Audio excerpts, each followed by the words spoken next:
Hello Manchester Academy, Miss Tregelles here today, and it is day 2 of your favourite book week. So this is one of my favourite books that I've read recently during the lockdown, and it is called The Little Snake. It is described as a modern day fable. Let's pick up where we left off yesterday then.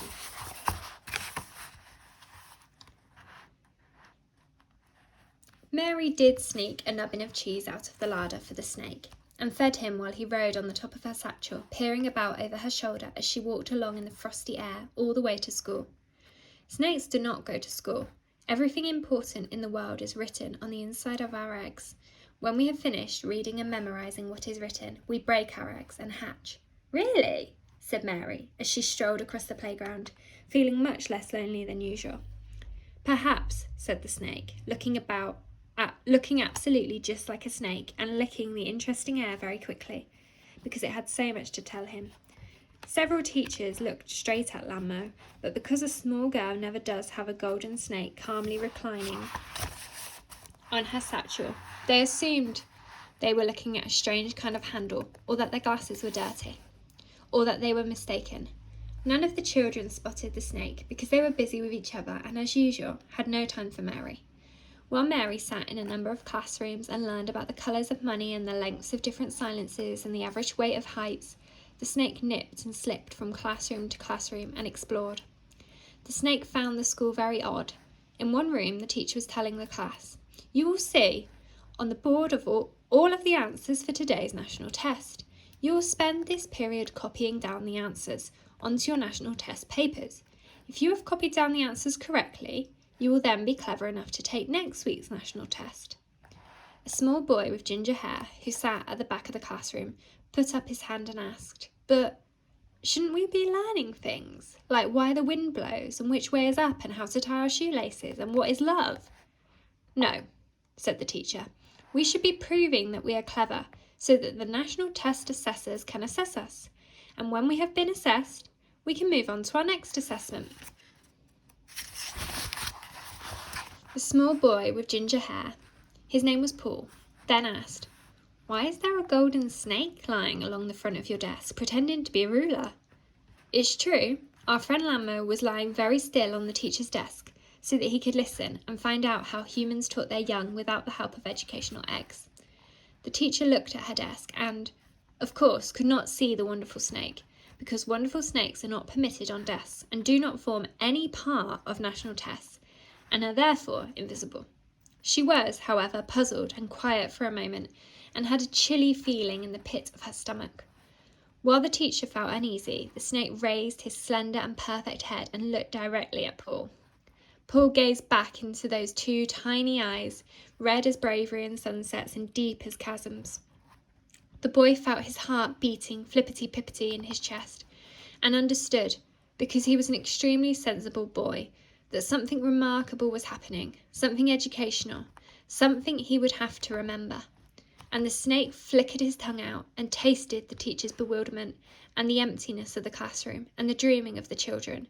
And he tasted the bright and growing and puzzling brain whirling away inside Paul's head, and the light, clean and flippity-pippity heart in his chest. Then the snake winked at Paul. This made Paul giggle. And while Paul was giggling, the snake vanished, just as Paul had guessed a wonderful snake might. This made Paul giggle even more. "Why are you giggling, you silly boy?" shouted the teacher. Whenever he felt unsure or foolish, she would cheer herself up by shouting. All the children understood this. It was part of their education. "I'm not," said Paul. He wasn't lying because he had stopped giggling now.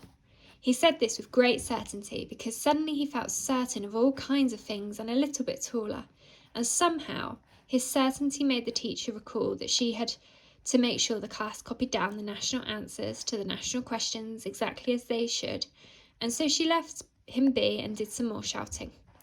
Once she was distracted, Paul grinned a big grin, one he could feel right down in his toes. Oops.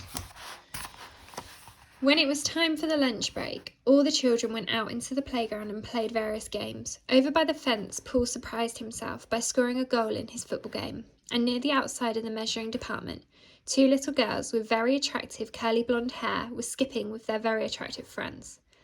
Lammo was perched on Mary's shoulder, curled up small like a brooch, with only one of his ruby eyes showing.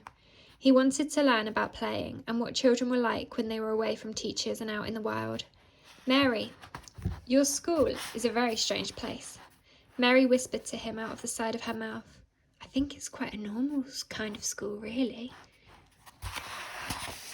Lammo thought for a moment. That explains a great deal. Mary was in a happy mood because she had a friend, and although usually she wouldn't have tried any such thing, she walked up to the tallest of the very attractive girls gathered beside the measuring department and asked, May I play at skipping with you? She was a polite girl, said the very attractive girl. We won't bother with her name, she isn't nice. Mary didn't know what meant, so she asked again, May I, please? And waited quietly. No, of course you can't. You're weird and you smell of vegetables and your dress is old. And we all saw you whispering to your shoulder like a mad witch. At this, every one of the other very attractive girls began to dance and hop prettily round Mary and to chant, Mad witch, Mary, Mary, mad witch, Mary, Mary, mad witch. Naturally, this kind of thing always made Mary feel horrible, and if she hadn't tried very hard not to, she would have burst into tears. Today she was with her friend Lammo, and so she just stood very still and folded her arms and looked at her scuffed old shoes that were a bit too small. She was sad, and her shoes made her even sadder. But on her shoulder, Lammo was bristling his scales with fury. This sounded like someone dragging a sword along stones in the far, far distance. He was so furious that he actually began to rattle, and he wasn't that kind of snake at all. He lifted his head and said in his most persuasive voice, loudly and clearly, You should start skipping again, girls who are not beautiful. That's what you would like to do right now. Although the very attractive girls weren't exactly sure who had suggested this, they stopped dancing and chanting and did indeed organise themselves into a line waiting to skip while a pair of girls held the ends of a big skipping rope.